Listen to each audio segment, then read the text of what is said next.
নমস্কার, I news Bangla 28 আজ চলে এসেছে পশ্চিমবঙ্গের এক পুরনো শহরে শ্রীরামপুরে। শ্রীরামপুরকে বলা হতো পশ্চিমবঙ্গের ডেনমার্ক। এই শ্রীরামপুরের এক বিখ্যাত সাহেব উইলিয়াম কেরি, তিনি শ্রীরামপুরকে দিয়েছিলেন অনেক কিছু।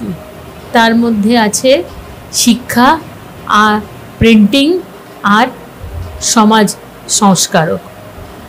আজকে আই নিউজ বাংলা চলে এসেছে সেই উইলিয়াম কেরির চার্চে। এখানে স্যার উইলিয়াম কেরি থাকতেন। আমরা আজকে কথা বলে নেব এই চার্চের বর্তমান ফাদারের সাথে। উনি বলে দেবেন এই চার্চের ব্যাপারে আরও অনেক তথ্য। আমরা আসতে পেরেছি শ্রীরামপুরের উইলিয়াম কেরির বাড়িতে, যেটি এখন একটি চার্চ।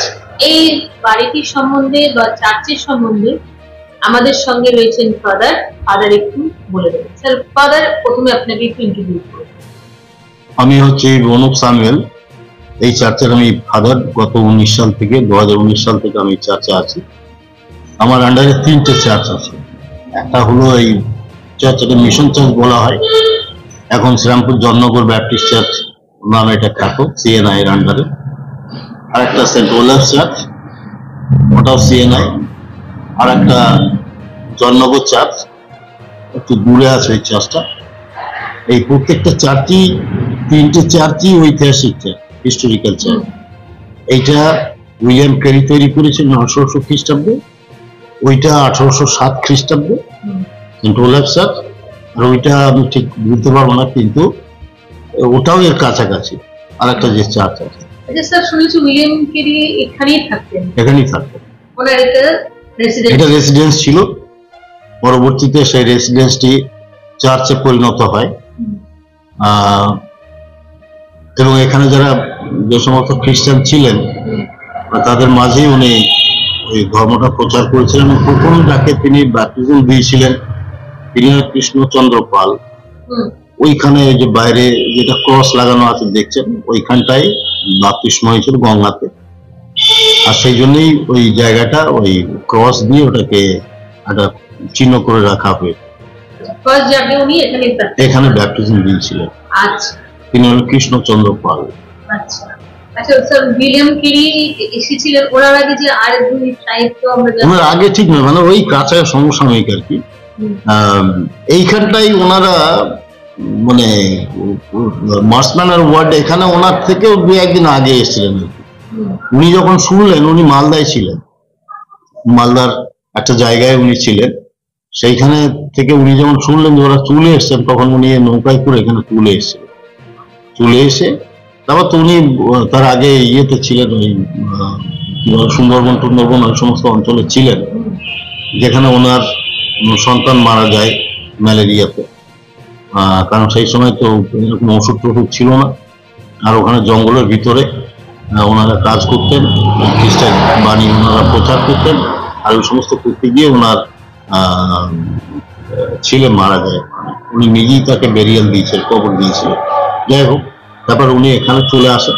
এখানে এসে উনি পরবর্তীতে এই চার্চটাকে উনি তৈরি করেন, যেটা মিশন চার্চ নামে খ্যাত ছিল। এখন এটা জননগর, শ্রীরামপুর জননগর ব্যাপটিস্ট চার্চ নামে এটাকে ডাকা হয়। আচ্ছা স্যার, উইলিয়াম কেরির কি মেন মানে কাজ ছিল কি শ্রীরামপুরে ধর্মপ্রচার উনি করে গেছেন। বিভিন্ন কাজ উনি করেছেন এখানে।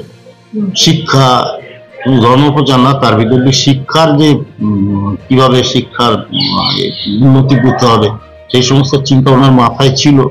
নারী শিক্ষা, হ্যাঁ, মহিলাদের কিভাবে আপলিফমেন্ট দিতে হবে, কিভাবে তাদেরকে এগিয়ে নিয়ে যেতে হবে পড়াশোনার মধ্যে দিয়ে, তিনি সেই সমস্ত চিন্তা করতেন। আর সেই সমস্ত চিন্তা করে উনি এখানে কলেজটাকে তৈরি করলেন।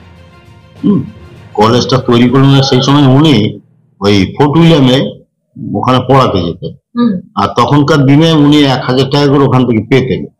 সেই টাকা দিয়ে উনি এই কলেজটাকে তৈরি করেছেন। সব যত জায়গা এখানে দেখছেন, এই সোজা গিয়ে একদম আপনার ওই ঘাট পর্যন্ত যে জায়গা, এদিক থেকে একদম স্ট্রেট ওইদিকে একটা মন্দির আছে, ওই পর্যন্ত যে জায়গার সমস্ত উইলিয়াম কেরি কেনা যায়, সেই সমস্ত উনি সেই সময় জায়গা কিনেছিলেন, কিনে এই কলেজ তৈরি করেছেন, চার্চটা তৈরি করেছেন এখানে।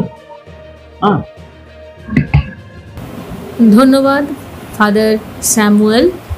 আমরা এবারে চলে এসেছি এই চার্চের ভেতরে। এখানে আজও মাস হয়, ক্রিসমাস সেলিব্রেশন এখানে খুব বড়োভাবে করা হয়। চার্চটি প্রায় 200 বছরের পুরনো চার্চ। শ্রীরামপুরে এরকম ডেনিশদের তৈরি আরও অনেক চার্চ আছে। ডেনিশরা শ্রীরামপুরে এসেছিলেন ইংরেজদের আসার আগে। ইংরেজরা আসার পরে ওনারা সত্ত্ব ইংরেজদের দেওয়ার পর ডেনিশরা পশ্চিমবঙ্গ ছেড়ে চলে যান। এই প্রত্যেকটি চার্চ হচ্ছে ডেনিশ চার্চ, তাই শ্রীরামপুরকে বলা হয় পশ্চিমবঙ্গের ডেনমার্ক। আরও দুটো চার্চ আছে, সেন্ট ওলাভ চার্চ আছে আর শ্রীরামপুর চার্চ আছে। এটি হচ্ছে উইলিয়াম কেরির চার্চ, যেখানে উনি আগে থাকতেন, এখন এটি একটি চার্চ। আপনাদের এটা দেখানোর জন্য আমরা সত্যি গর্বিত। ক্যামেরাম্যান সুতপার সাথে উমেশ প্রসাদের রিপোর্ট।